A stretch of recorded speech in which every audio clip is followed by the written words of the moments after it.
We'll start with our Mangalacharana prayers. Om Namo Bhagavate Vasudevaya. Om Namo Bhagavate Vasudevaya. Om Namo Bhagavate Vasudevaya. Om Ajnanatimirandasya Jnananjana Shalakaya Chakshur Unmilitam Yena Tasmai Shri Gurave Namaha Shri Chaitanya Manobhishtam Sthapitam Yena Bhutale Swayam Rupa Kadamayam Dadati Swapadantikam Vandeham Shri Guru Shri Yuta Padakamalam Shri Gurun Vaishnavamscha Shri Rupam Sagrajatam Sagagana Raghunathan Vidam Tam Sajivam Sadvaidam Savadutam Parijana Sahitam Krishna Chaitanya Devam Shri Radha Krishna Padan Sagagana Lalita Shri Vishakan Vitamscha He Krishna Karuna Sindhu Dinabandhu Jagatpate Gopesha Gopika Kanta Radha Kanta Namostute Tapta Kanchana Gaurangi Radhe Vrindavaneshwari Vrishabhanu Sute Devi Pranamami Hari Priye Vancha Kalpatarubhyascha Kripa Sindhubhya evacha Patitanam Pavanebhyo Vaishnavebhyo Namo Namaha Jai Shri Krishna Chaitanya Prabhu Nityananda Shri Advaita Gadadhara Shri Vasadi Gaura Bhakta Vrinda Hare Krishna Krishna Krishna Hare Hare Hare Rama Rama Rama Hare Hare. Hare Krishna. Welcome to our weekly study of Bhagavad-gita. So we are continuing from third chapter entitled as Karma Yoga. So we covered up to verse 40 last week, and then we're going to continue from verse 41.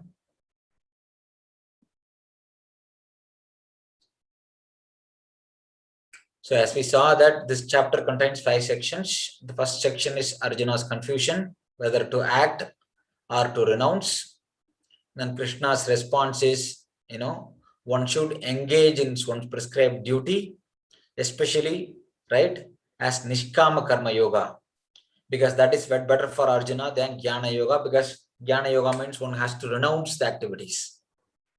And then further, Krishna in the next section talked about how one should elevate from Karma Kanda to Karma Yoga.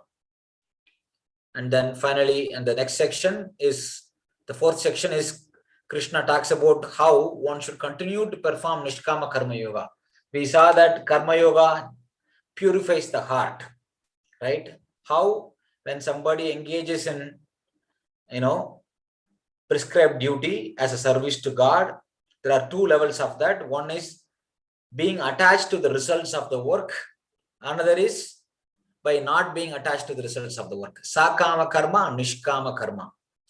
So sakama karma means when we do it with attachment to the fruits of the work, there is a karmic binding. The activity, whatever we are doing, for every action, there is a consequent reaction. When we are attached to the fruits of the work we do, there is a karmic reaction to the work we do.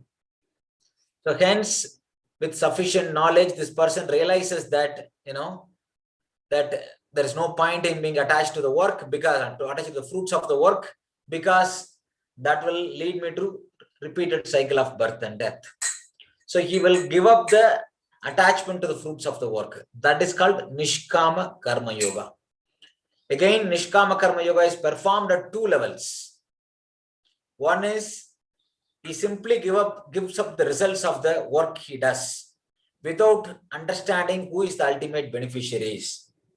He knows that if I'm attached to the fruits of the work, there is a karmic reaction. Hence, I will not be attached to the fruits of the work. But the fruits of the work is coming. I will just give away.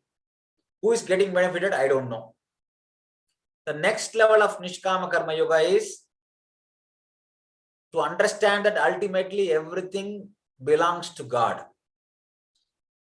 He is the supreme controller of everything. He is the supreme creator of everything. He is the supreme proprietor of everything. And he is the supreme enjoyer of everything. Hence, everything should be utilized in the service of God. So hence, whatever the duty I am doing, the fruits of the work, whatever it comes out, I will engage in service of God. So this is the perfection of Karma Yoga, Nishkama Karma Yoga. So whether one reaches this second level or not, that depends on, his knowledge level. So, but still, without even coming to the second level, still he can be engaged in Nishkama Karma Yoga. Simply, he might be giving away the fruits of the work. To whom? He might give it for some charity, might be giving for some good causes and whatnot. But he's simply not attached to the fruits of the work. So either way, right, Krishna is saying one should continue even after the purification. That means giving up the attachment to the fruits of the work. Still, one should continue to perform Nishkama Karma Yoga in order to set a right example. If one does not set a right example, even who are not purified in the heart, they will follow the suit and that will cause chaos. That's why Krishna quotes the example of King Janaka, who had attained perfection, but still they continue to perform Nishkama Karma Yoga. And then also Krishna gives his own example that even though Krishna does not have any prescribed duties for himself, because he is the supreme proprietor, supreme controller, supreme enjoyer, but still when he comes into this world, he follows his own rules. He performs his prescribed duty. Why? To set an example. And then the final section, right, in the process, Krishna mentioned that, right, one should actually be careful while performing this prescribed duties, not being attached to the fruits, because when the attachment leads to further degradation. So what is the obstacle in the path? Lust. So Arjuna asked this question, right? Why does a living entity engage in sinful activity? Sometimes he might know that he should not do, but sometimes it looks like he's propelled or pushed doing it. Why is that so? For that, Krishna responds that lust is the greatest enemy of the living entity in this material world. And what is the cause source of lust? The original love for God. The living entity, when it's in the spiritual world, they have inherent love for God. That inherent love for God comes in contact with the three modes of nature, specifically the mode of goodness, the mode of passion, Rajoguna. That love for God gets transformed into lust. 1 second, I will just close the window.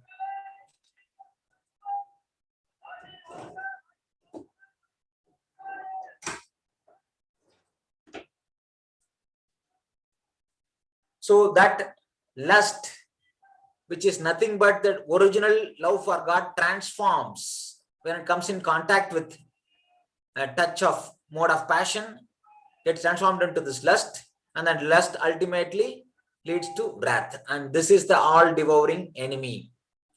So Krishna mentions that, and the next section, in the subsection 41 to 43, Krishna explains how to conquer this lust. So that's what we are going to continue. So last week we read 40. So I will just read the translation. The senses, the mind, and the intelligence are sitting places of this lust. Through them, lust covers the real knowledge of the living entity and bewilders him. So also we saw that there are 3 levels of covering of lust. Krishna gives that analogy, right? Like, right, smoke covers the fire, or dust covers the mirror, or like the embryo covers the womb covers the embryo, right? Like that, there are 3 levels of covering, or 3 levels of consciousness. So the human being can be considered like, the analogy is the smoke covering the fire. When the smoke is covering the fire, still the fire is there, but we cannot see it completely. Still the potency of fire is there. So that is what human beings are. Human beings have the ability to connect with God. Even though we might be engaged with mode of passion and ignorance, we may not understand, but we have the potential. The second level of covering, consciousness, is like that of Now, birds and beasts. That is, the analogy is given like mirror covered by a dust, right? When the dust covers the mirror, even though it is mirror, we can't see anything at all. So the animals, right, they cannot actually understand. They are engaged in eating, mating, sleeping, defending, right? They have intelligence also to propagate, eat, mate, sleep, and defend. But beyond that, their discrimination doesn't work. So that is the second level of consciousness. The third level of consciousness is that of trees and immovables, stavara, right? That is like when the embryo is covered by the womb, right? The embryo can't do anything. It can't see anything. It's completely covered. Like that, these are the three levels of consciousness. When somebody is in a form of a tree body, and a living entity is put in a tree body, it can't move. It has to stand in the same place with heat, cold, right? Whatever weather it might be. Sometimes it might have to stand for thousands of years. So that's the three levels of consciousness. And the three places of the lust is situated. One is the senses, mind, and the intelligence. These are the sitting places of the lust. One should understand the strategic location of where the lust is present. When we want to fight against the enemy, we need to know where he is situated and what his strengths and weaknesses are. Otherwise, we will not be able to win in the war. So after giving all this strategy, then Krishna gives from 41 onwards how to conquer this lust. Tasmatvam indriyani yadau niyamya bharatarshaba papmanam prajahi hiyenam jnana vijnana nasanam. Tasmat, therefore, tvam, you, indriyani, senses, adau, in the beginning, niyamya, by regulating, bharatarshaba, O chief amongst the descendant of Bharata, papmanam, the great symbol of sin, prajahi, curb, he, certainly, yenam, this jnana of knowledge, vijnana, and scientific knowledge of the pure soul, nasanam, the destroyer. Translation and purport by His Divine Grace, A.C. Bhaktivedanta Swami Srila Prabhupada ki jai. Therefore, O Arjuna, best of the Bharatas, in the very beginning, curb this great symbol of sin, lust, by regulating the senses and slay this destroyer of knowledge and self-realization. Purport. The Lord advised Arjuna to regulate the senses from the very beginning so that he could curb the greatest sinful enemy, lust, which destroys the urge for self-realization and specific knowledge of the self. Jnana refers to knowledge of self as distinguished from non-self, or in other words, knowledge that the spirit soul is not the body. Vijnana refers to specific knowledge of the spirit soul's constitutional position and his relationship to the supreme soul. It is explained thus in Srimad Bhagavatam, 2nd Canto, 9th chapter, 31st verse. Jnanam paramaguhyam me yad vijnana samanvitam saragasyam tad angam cha grahana gaditam maya.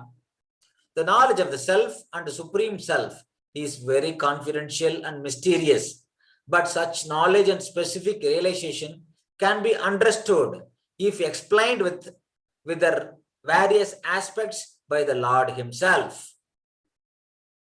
Bhagavad-gita gives us that general and specific knowledge of the self.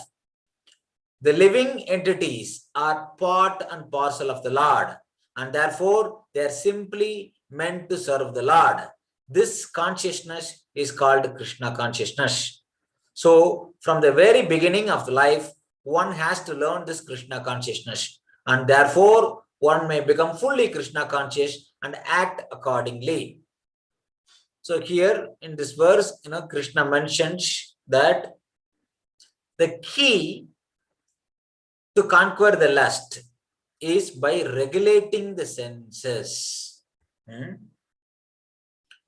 Because if we do not regulate the senses, what will happen? Our knowledge of the self and self-realization will be destroyed. So even though Krishna gave the three places where the enemy lust is situated, right? The senses, the mind, and the intelligence.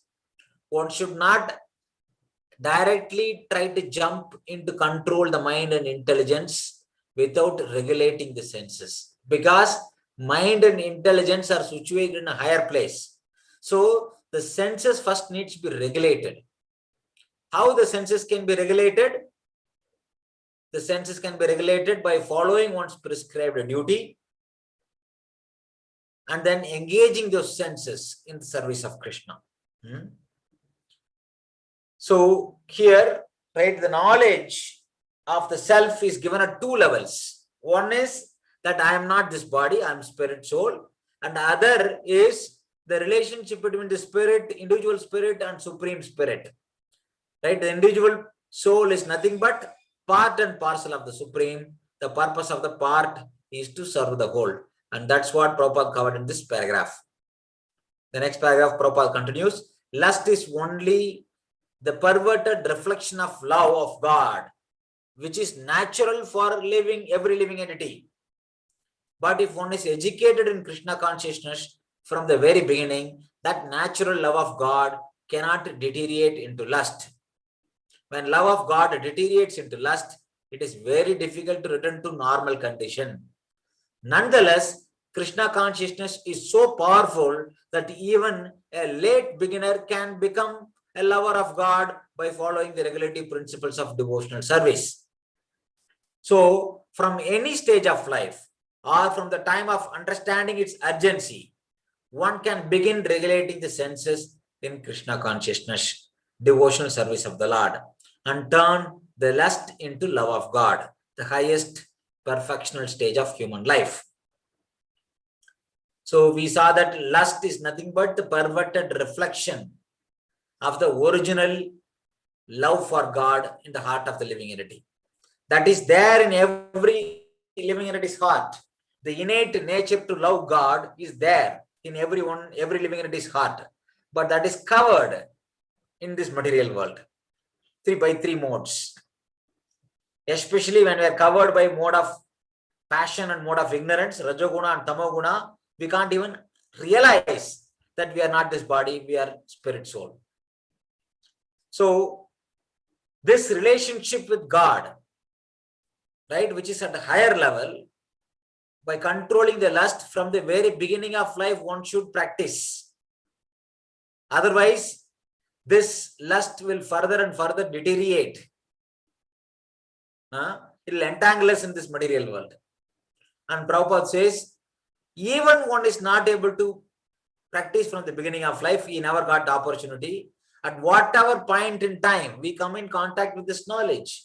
If we start performing, right, start practicing this knowledge, understand that we are all part and parcel of the Supreme, I am not this body, simply engaging in eating, mating, sleeping, defending is nothing but leads to repeated cycle of birth and death. Hence, I have to regulate my senses. By regulating the senses, when I engage my senses in the service of God, slowly, I can realize that I am not this body, I am eternal part and parcel of the Supreme, and my purpose of the part is to serve the whole. Right? That highest perfectional stage of human life can be achieved at any point in time. It is not that one has to start from only, the beginning of life. It will be ideal if it can be trained, one can be trained from the beginning of life. But if we never got the opportunity, right, now is better than never, right? Wherever, whenever we get the opportunity, right, we should continue. At least we will make some progress by mercy of, now we will see later. When we engage in devotional service, bhakti yoga, right, the results are not simply based on our own effort, right? When we put our sincerity, the Lord reciprocates. So by Krishna's mercy, we will be able to progress. Even by end of one life, one can, remove the cycle of birth and death, go back to the spiritual world, attain pure love of God. That is possible. Next verse 42. Indriyani paranyahur indriyebhya param manaha manasastu parabuddhir yo buddhi paratastushaha.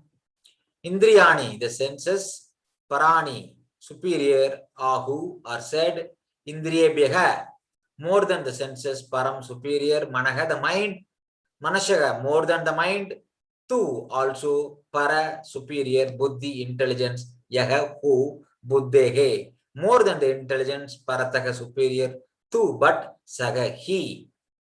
Translation. The working senses are superior to dull matter. Mind is higher than the senses. Intelligence is still higher than the mind.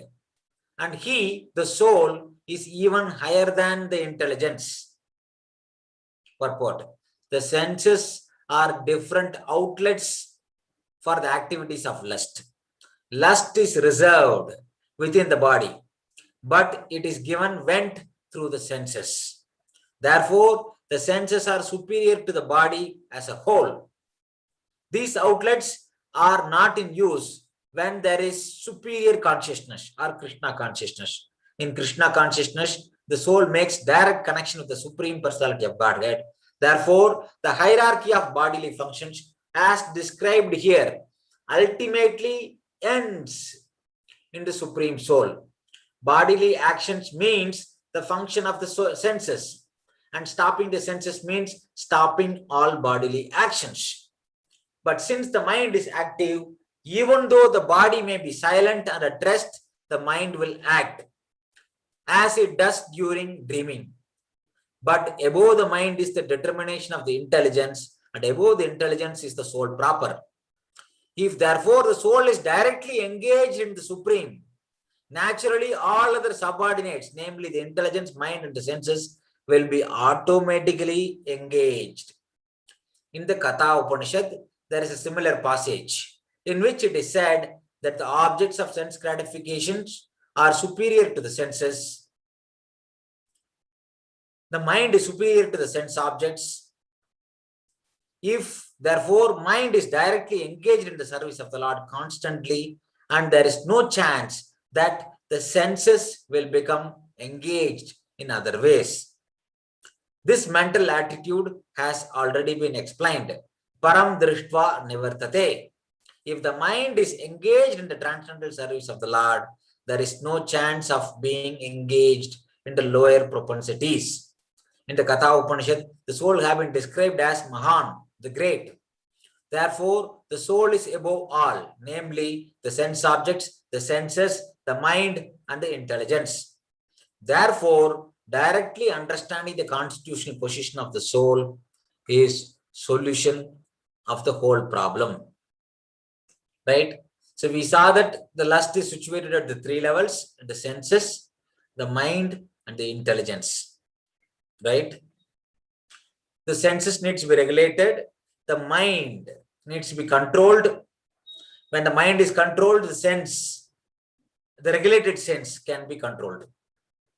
Like the analogy given to the senses, the five karmendriya and gyanendriyas are 10 total. The five senses, usually the jnanendriyas, are compared to 5 horses in a chariot. The mind is considered to be the driving instrument, the rope. Intelligence is considered to be the driver, and the soul is the passenger in this body. The whole body is chariot, the senses are the horses. So the senses needs to be regulated. What does it mean? If the horses are not even attached to the cart, there is no way we can make any progress. The horses needs to be that much trained or controlled so that they can be brought to attach to the cart. So the senses needs to be regulated. And then mind needs to be controlled. How mind can be controlled? With proper intelligence. When the driver using the rope, that means using the mind, can control the horses, which is the senses, right? How intelligence can be properly situated? By understanding that we are not this body, we are all eternal spirit soul. The purpose of the part is to serve the whole. So that is why Prabhupada is telling in this paragraph, when the soul is engaged in the service of God, even though we may not have proper understanding, we simply engage in service of God, devotional service, according to regulative principles. Because the soul is situated in the right place, automatically the intelligence will come under control. And when the intelligence will be properly situated, the mind will be coming under control. When the mind is controlled, the senses become easier. So that is why artificially trying to control the senses and mind is a very difficult proposition. If you are engaged in service to Krishna, Bhakti Yoga, naturally the mind, intelligence and senses can be controlled. The next paragraph, Prabhupada further says, with intelligence, one has to seek out the constitutional position of the soul and then engage the mind always in Krishna consciousness. That solves the whole problem, right? Once we know that the soul is proper, right? With this knowledge, we can dictate the mind. A mind, I am not your servant. You are supposed to act according to my instruction. And the intelligence can dictate the mind this way when it has proper understanding of the knowledge of the soul. The neophyte spiritualist is generally advised to keep aloof from the objects of the senses. But aside from that, one has to strengthen the mind by use of intelligence. If by intelligence one engages one's mind in Krishna consciousness, by complete surrender unto the Supreme Personality of Godhead, then automatically the mind becomes stronger. And even though the senses are very strong like serpents, they will be no more effective than the serpents with broken fangs. But even though the soul is the master of the intelligence and the mind and the senses also, still unless it is strengthened by association with Krishna and Krishna consciousness, there is every chance of falling down due to the agitated mind. Right? So here, Krishna gives the hierarchy, right? The working senses are superior to dull matter, right? Above the senses are the mind, above the mind is the intelligence, above the intelligence is the soul. Even though the soul is situated above the mind, intelligence, and the senses, but if the senses are very strong, the attachment to the sense objects, when the sense sees the sense object, the attraction towards the sense object to gratify the senses is very, very powerful. That can push the mind, drag the mind and intelligence, and including the soul. So that is why, right, even though spiritually the soul is superior compared to mind, compared to intelligence and mind and the senses, but it can be easily dragged by the senses if it is not regulated. Also, this soul, even though it's superior and spiritual, it is minute. It can be easily swayed by the material energy. Hence, the soul should be strengthened by associating itself with Krishna.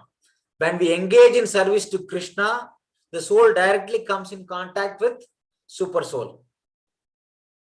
By the power of the super soul, the strength of the soul can be stronger to overcome the senses and the mind. So that way, right, it is not our own individual effort. That is the power we will see. The difference between,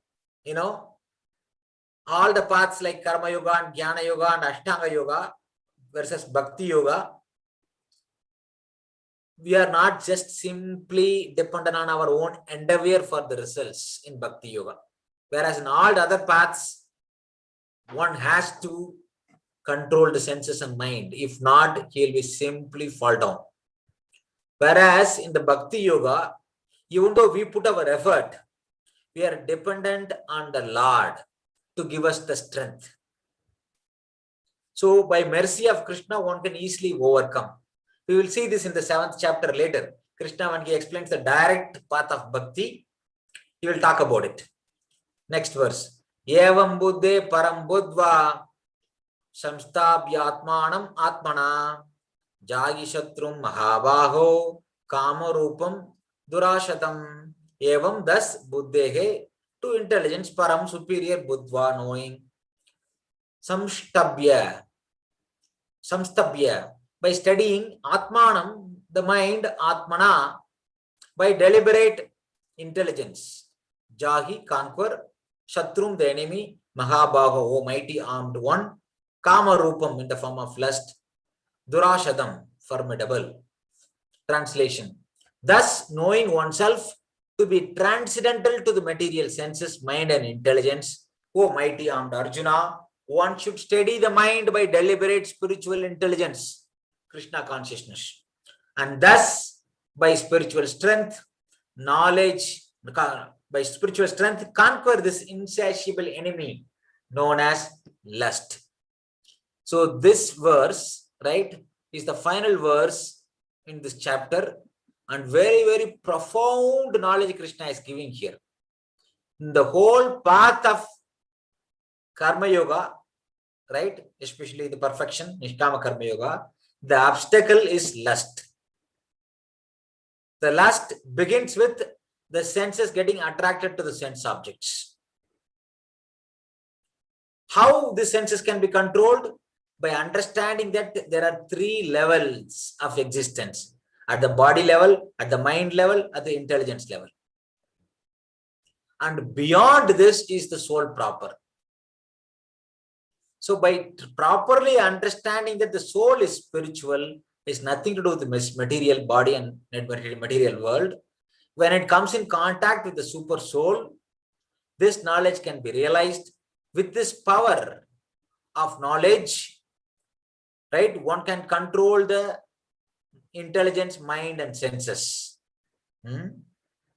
How? The mind can be steadied by deliberate spiritual intelligence, right? We saw that there are 2 types of intelligence: material intelligence and spiritual intelligence. So we need to cultivate the spiritual intelligence, Krishna consciousness. By that spiritual strength, we can conquer this insatiable enemy known as lust. Purport. This 3rd chapter of Bhagavad-gita is conclusively directive to Krishna consciousness by knowing oneself as the eternal servitor of the Supreme Personality of Godhead, without considering impersonal voidness, the ultimate end. In the material existence of life, one is certainly influenced by propensities of lust and desire for dominating the resources of material nature. Desire for overlording and for sense gratification is the greatest enemy of the conditioned soul.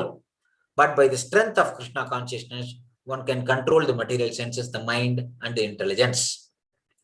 One may not give up work and prescribed duties all of a sudden, but by gradually developing Krishna consciousness, one can be situated in a transcendental position without being influenced by the material senses and the mind.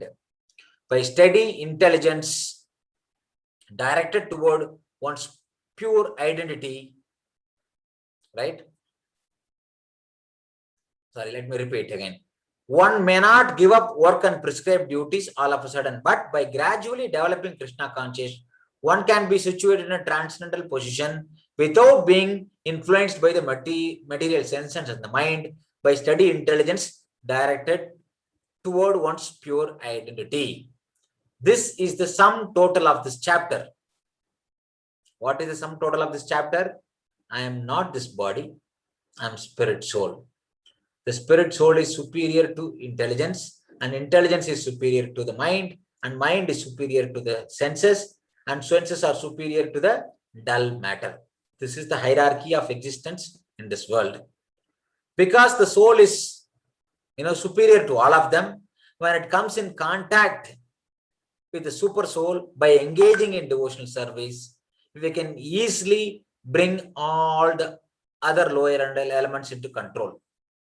By properly situating ourselves in this position that I am eternal servant of God, automatically mind, intelligence and senses, they all come in control. So this is the sum total of this chapter. In the immature stage of material existence, philosophical speculation and artificial attempts to control the senses by the so-called practice of yogic postures can never help a man toward a spiritual life. He must be trained in Krishna consciousness by higher intelligence.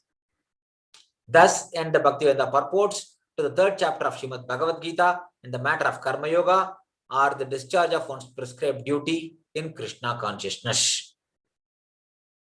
So here, Prabhupada very, nicely summarizes the entire chapter of this third chapter. What is the third chapter summary? Is that we are all part and parcel of the Supreme. We have to engage in service to God. That is our constitutional position. When we do that, automatically the mind, intelligence, and the senses, they will all come under control. How this can be done? By proper training in Krishna consciousness with spiritual intelligence. So this comes to the end of third chapter. At this point, any comments, any question?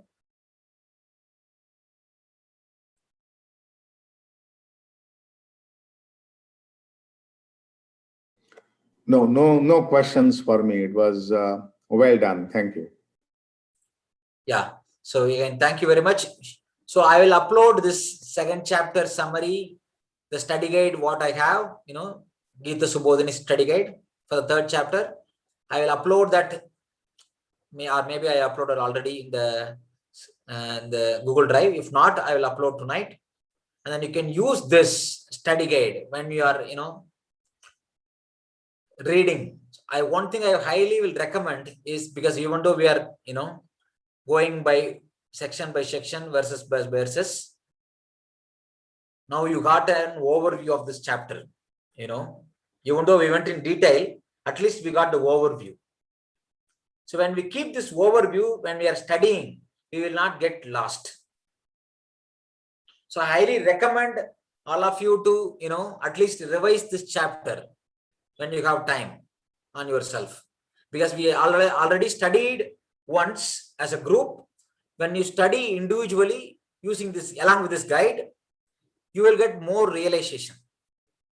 Sometimes you might get more doubts as well, or sometimes whatever the doubt you had, it might get clarified better because of the later verses we studied. So hence the Bhagavad-gita, so we got these guidelines to study. When we go through Bhagavad-gita from the first chapter to 18th chapter, our knowledge will progress, and as we practice our devotion, we will get higher and higher understanding of knowledge. After coming to the 18th chapter, what should we do? Again, we go back to the first chapter from the beginning when we read. When we read the second time, we will get more and more realization. We'll have more and more understanding. This way, when we progress up to the 18th chapter, we come back again to the first chapter. Like that, when we repeatedly read Bhagavad-gita with this proper understanding, our knowledge will become more clear and clearer. So hence, I recommend all of you to read this third chapter at home yourself. And the next week, we will start the fourth chapter, Jnana Yoga. And fourth chapter is one of the very important chapters, right? Transcendental knowledge. In that comes some of the very famous shlokas and very important shlokas in this fourth chapter. So we will continue that, the fourth chapter, start the fourth chapter next week.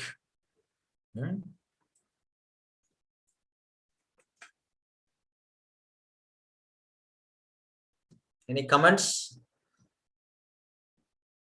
So as I said, if you go through the guide is very nicely organized. So right, the cycle of sacrifice and all we saw, all of them is very nicely done. Karma yoga, right? Nishkama karma yoga, karma kanda, all of them are nicely explained. The links between the verses, the connection between the sections, all of them are nicely explained in this guide. So whatever we saw for past few weeks about the third chapter, this guide can help you to solidify further.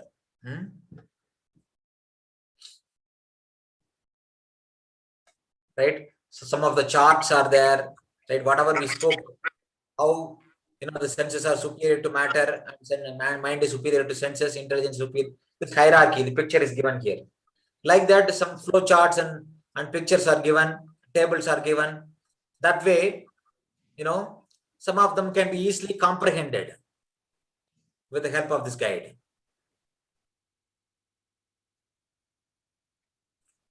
Okay. Thank you. Yeah. Thank you very much. Next week we will start the fourth chapter, very important chapter. So meanwhile, if you get a chance to read the second chapter, the third chapter, at least read the translation once and along with the purport. So that will be very useful. Again, thank you very much. Thank you. Hare Krishna. Thank you, Prabhuji. Hare Krishna.